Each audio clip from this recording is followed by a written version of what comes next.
ci li nga xamante ni si fan yii yëpp semaine bi daanaka moom la ñuy waxtaanee mu nekk l'élection du maire de Dakar Abass Fall et le nouveau boss ñu ci bëri jàpp nag Barth a été trahi kan moo ko trahi justement ñu jàpp ne kujje gi ci boppam ñoom ñi nga xam ne ñoo toogoon doon combattre Pastef tey ñoo jël Pastef teg ko ci li nga xamante ni si moo di bopp maire bu Dakar actuellement Pastef daal dinay englober tous les pouvoirs teg ko ci boppam lan nga mën a dégg ci lu en plus ba njàng dem ci l'élection du Abass Fall. waaw peut-être que man du ma wax waxu trahison du ma ko wax.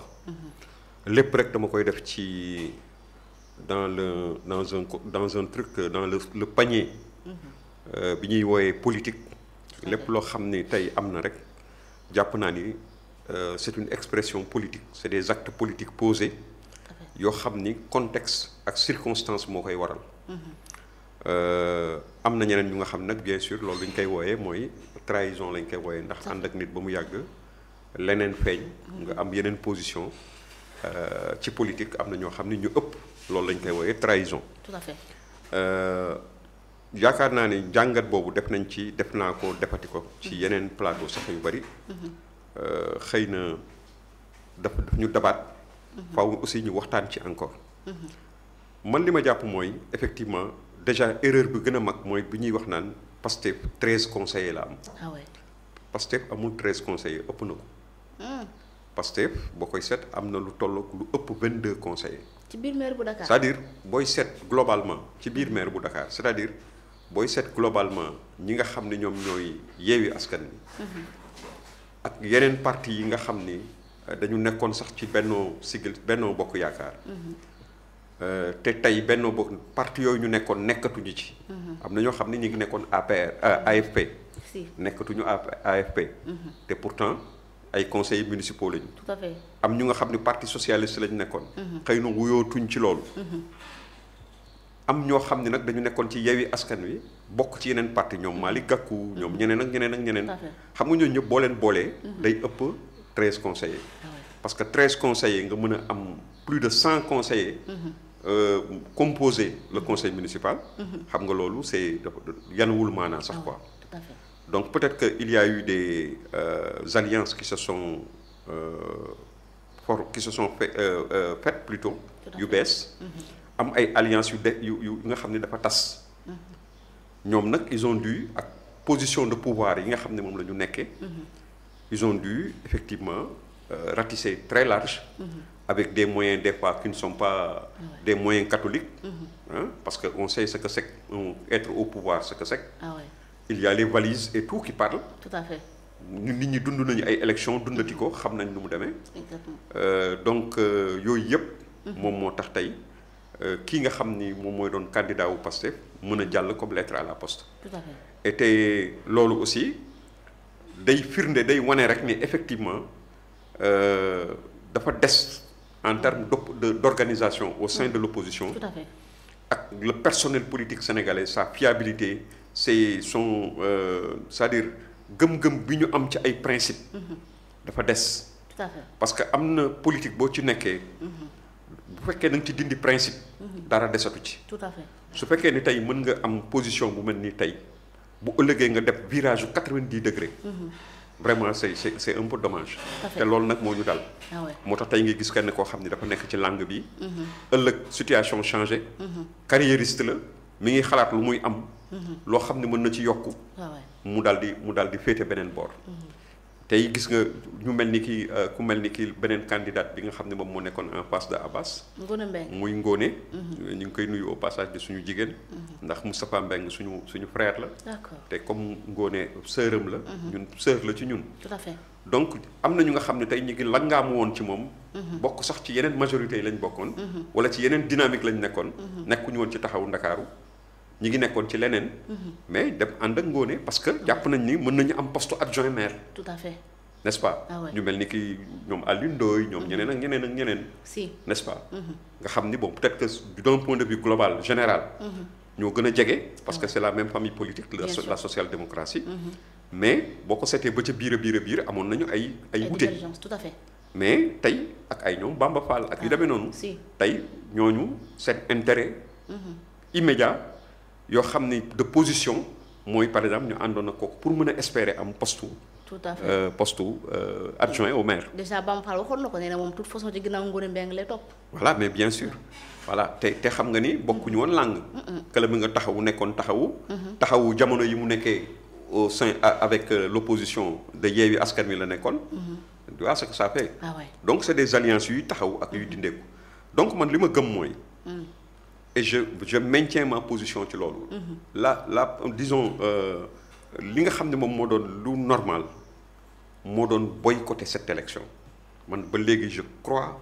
dama ko gëm te dara duma ci dindi. comme ni ko Barth waxee woon. comme ni ko Barth waxee woon toute l'opposition devait boycotter c'est l'opposition bu nga xam ni foofu lañ doon xam nga à commencer nag maintenant par taxawu Ndakaaru. ah tout à fait. parce que bu fekkee taxawu Ndakaaru dafa mooy machine bi. moom mooy locomotive bi. ñeneen ñi dañ ci topp. opposition beneen bi daf leen di jàppale ci loolu. parce que ñoom ñëpp ñi ngi nekk dans l'opposition parce que léegi on considère que taxawu ci opposition la nekk. ah ouais.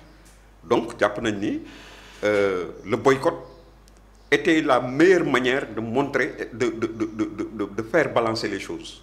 pour wane ni korom sax du mën a am bu boobaa. xëy na su fekkoon ni boycott am na. mais boycott amul bon doo mën a xam kan mooy kan. kan moo voteel kan et cetera et cetera. ndegam ñi nga xam ni ñoom ñooy la famille. de Barthélémy Diaz politique ñoom ñoo ñëw participer ci élection bi. mais waxantuma la ak nag ñeneen ñi nga xam ni dañu bokk ci yeneen parti quoi. yoo xam ni c'est des partis certes yu ñuy wax ni ci opposition lañ nekk. mais doo xam ñoom fu ñuy jaar ak ñoom. tout à fait parce que da ngay gis ni conseillers yi nga xam ne ñoo nekk APR sax du ñàkk waa Pastef. contacter leen pour jéem a compter ci ñoom. parce que en politique noonu la xëy na ñun dañuy bañ parce que ñun bon yàlla dimbale nañu ba nga xam ne ñun ñetti conseils lañ fa am. actuellement APR Sénégal yëpp xam nañ ni. au sein du conseil municipal de Dakar. on a 3 conseillers. seulement weesuwul ñetti conseillers. ok ñi si des ñëpp tey maanaam même bu ñu àndoon ak ñun démb. tey àndatuñoo ak ñun. ñett moo fa des. ku ci mel ni waa kër Diouf Sarr. mooy Amadou Niang Seydou Gueye am na keneen un 3e. ok ñi si des ñëpp waa kër Diouf Sarr xam nga Diouf Sarr c'était la tête de liste de Dakar. si donc la grande part la belle part. moom moo ko amee woon. donc aujourd'hui ñooñu àndatuñu ñun. non. moo tax les gens quand ils nous font une certaine querelle. c'est injuste. parce que ñun ñu wóor te wér mooy ñetti ñu yore. je l'ai naka jekk dama ko wax. ñetti ñu yore moom c'est absolument certain que ni ñoom. tout à fait ils n'ont pas voté mais moi je pense que la stratégie vraiment bi nga xam ne moo gënoon mooy le boycott. il fallait boycotter marquer le coup. parce que am na boycott yoo xam ni day am sens. mais boycott opinion nationale internationale ñëpp gis ni effectivement la majorité des conseils municipaux ont boycotté. tout à fait voilà. mais boycott bi Barth daf ko yéex annoncé parce que bu ñu déggee.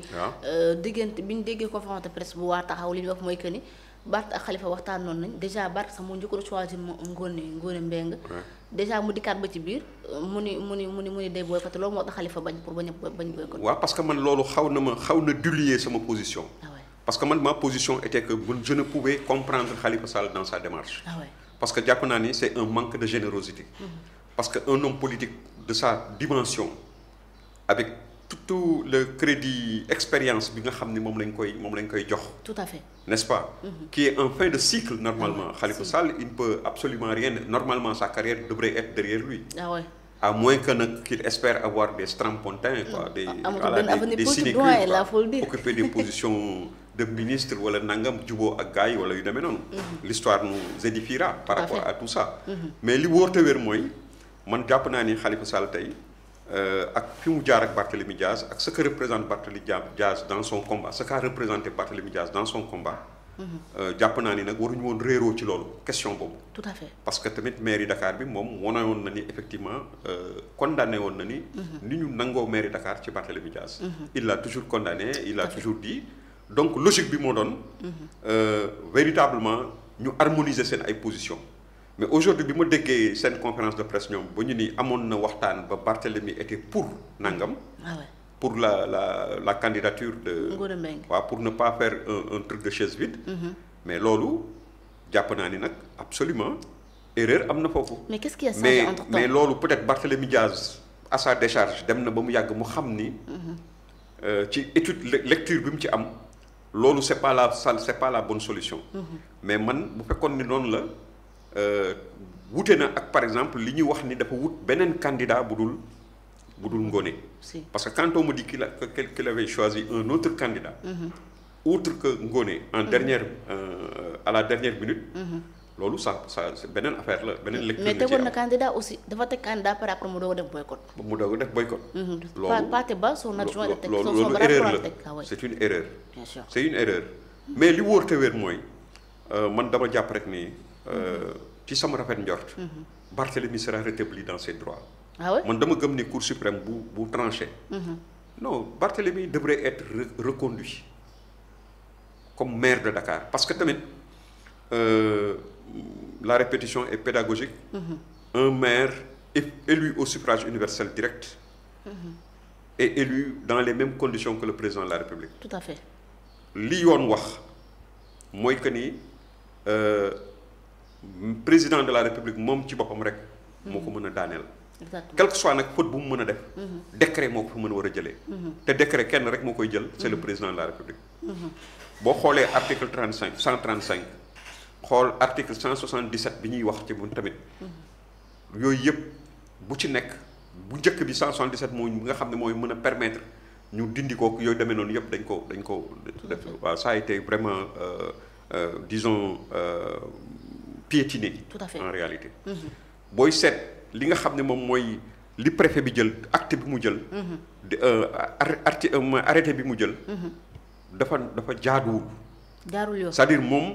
mën na par exemple man dama jàpp ni préfet li muy war a def rek mooy contrôler la validité des décisions d'un conseil municipal. Tout à fait.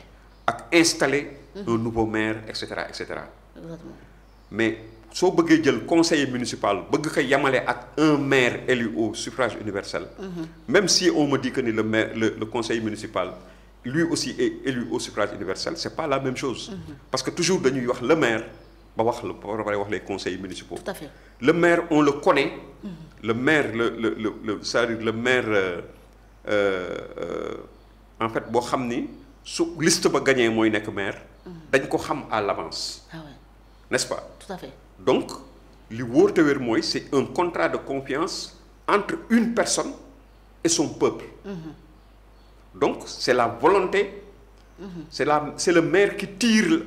Toute la machine, disons, toute la locomotive, n'est-ce pas? Non, c'est-à-dire, je veux dire, tous les wagons, maire bi mooy locomotive bi. ñeneen ñi wagon la ñu. ñi nekk ci ginnaawam. Donc, c'est sur la base de la confiance que les populations ont du maire qui devrait être élu. D'accord. Que la ñuy d'accord ci liste bi voter liste bi. Donc, le maire, son statut est différent du statut. Tout à fait. Des conseillers municipaux. Donc waruñu leen yamale. C'est pas possible. waruñu leen mën a yamale. D'accord. Bon donc man jàpp naa ni. Barthélémy affaire crime boobu ñu doon wax mooy li ma njëkk wax mooy conditions yi ñu wax. Tout à fait. dañu ni crime moo ko fa mën a jëlee. N'est-ce pas? Un juge mu fekkee dafa def crime wala yu demee noonu. Mais on sait que Barthélémy n'a pas fait de crime. Ah oui. Du moins. Jugement bi li mu génnee mooy dañ ko condamné pour délit. Tout à fait. C'est-à-dire coup et blessure et entraîner la mort de quelqu'un. Loolu lañ ko condamné kenn condamné wu ko pour crime. Tout à fait. N'est-ce pas? Donc loolu rek déjà wane na ni. li nga xam ne mooy motif bi nga xam ne moom la ñu invoqué. Le motif n'est pas valable. Non. boo koy xool ci yoon. Ok. ñaareel ba encore on prend un décret on prend un arrêté pour. Faire tomber un maire élu au suffrage universel direct. Loolu vraiment maanaam yëpp démocratie mënul weesu loolu. moo tax man sur la base de tout ça. ma gëm ni malgré tout. bu ñu demee ba ca Cour suprême la mu war a génnee. man dama jàpp sama rafet njort li mu ma jox. mooy que ni Barthélémy Diaz sera rétabli dans ses droits. Et il va réoccuper son fauteuil de maire de Dakar. Mais fauteuil légitime bu nga xam ne ak sa Dakar moo ko jox. Tout à fait. Voilà. Alors doyen bala ñuy jeexal ci côté boobu nag gis na le tweet du président de la République comme ni nga ko waxee sànq nii moom bu dee fekk dañ ko condamné par crime moom moo ko waroon a jëlee ci maire bu Dakar par décret mais ce n'est pas par crime mais par délit la ñoom dafa nañ seen ay élection délee fa Barth ñu gis président di féliciter ki nga xamante ne si moo di Abass Fall là aussi est-ce que mën nañ ni vraiment c'est digne d'une institution muy def loolu. waaw man ñaawlu woon naa ko. je l'ai dit ailleurs ba ma ko déggee rek. mu fekk ma ci benn plateau j'ai dit que ni loolu lu may ñaawlu la. lan cette anticipation. alors que c'est une chose pendante. mi ngi nekk ci loxoon yoon. ñu war ko àtte. man jàpp naa ni vraiment ou bien en tout cas si c'est le président de la République qui l'a fait dafa juum il s'est trompé. et vraiment il s'est trompé lourdement. su fekkee ni nag mën naa comprendre aussi que mu nekk c'est comment dirais ses conseillers celui chargé de la communication. il y a quelqu'un qui est comme tu le sais. kenn ki nekk Médina nu mu tuddati te temps yi ñu ko doon wax lu nekk. Abass Fall non l'autre Guèye Ousseynou Ly tout à fait. Ousseynou Ly est dans sa communication. Tu sais que Ousseynou Ly aujourd'hui c'est quelqu'un boo xam ni il n'est pas complètement en odeur de sainteté avec beaucoup de comment dirais-je de pastéfiens. Hein? Si. De clans pastéfiens parce que dans le Pastef il y a plusieurs clans. Donc ce Ousseynou Ly là peut-être bëgg na en tant que conseiller en communication wala yu demee noonu.